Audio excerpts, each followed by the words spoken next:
Hello, this is Claire, WZ9O of Ham Radio Stuff.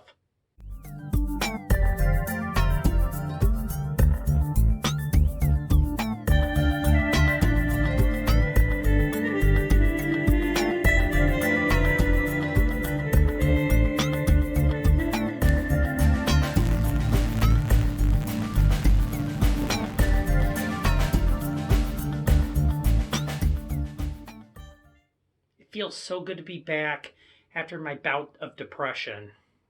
I am really sorry that I have taken such a hiatus, but I needed that to clear my head.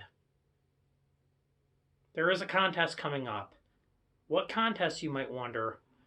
Well, if you're familiar with state QSO parties, it is my state's QSO party, the Wisconsin QSO Party, which runs on March 14th from 1800 Zulu to 0100 Zulu on March 15th.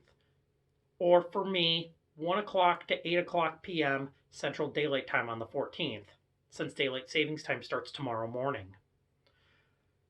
As a station in Wisconsin, I am opening myself up to work any station anywhere, stateside, DX, and to work as many counties as possible within Wisconsin, as well as outside of Wisconsin, with states and DX options, working every county of Wisconsin as possible. It is limited to only voice and Morse code transmissions, so no radio teletype, PSK31, FT8, or FT4 contacts can be made. All bands are open minus the WARC bands, which are 12, 17, and 30 meters, and 62. You might be wondering what has changed since I last made a video in what was supposed to be the 3905 Century Club. Let's go take a look. Antenna-wise, as you notice, you might be wondering where that little matchbox stick thing went to. Well, it's been replaced with this 4-to-1 balun, and if you notice, the wire is now white, and it's not black. I upgraded it from 14-gauge solid wire to 12-gauge stranded wire. And it does a lot more better effectively with bandwidth. And the base to my Wolf River Silver Bullet 1000 coil makes a perfect little base for this Hustler CG144 2-meter antenna.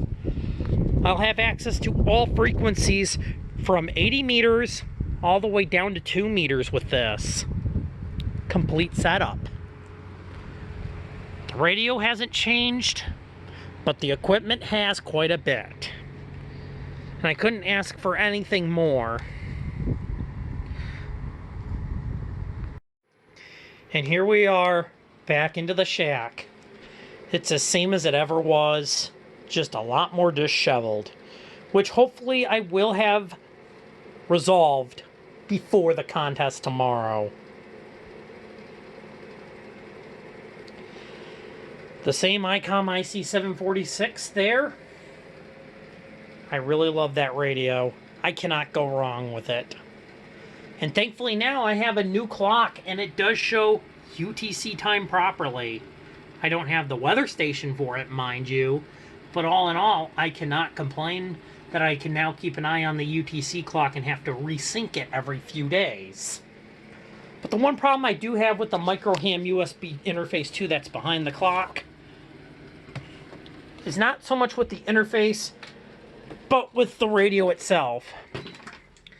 The accessory port does not allow me to open up the transmit on 2 meters. I've been dabbling with APRS a little bit just to say, hey, this is where I am. I'm doing things.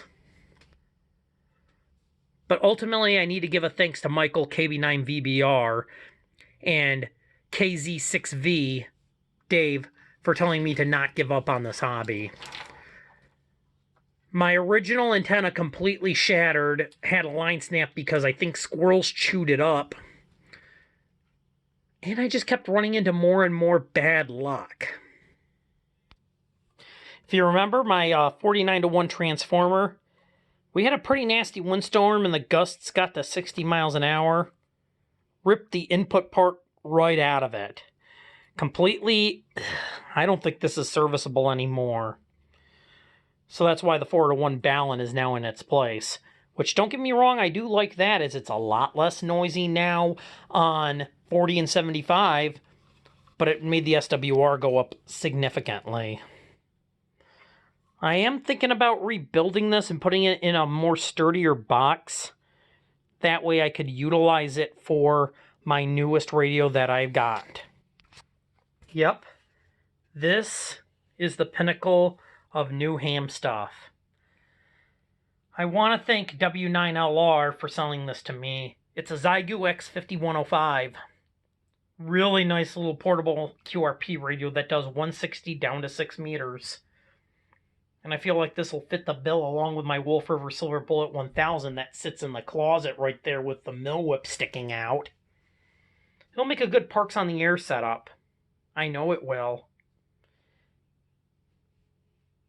But let's get back out to the main living room to finish up this episode.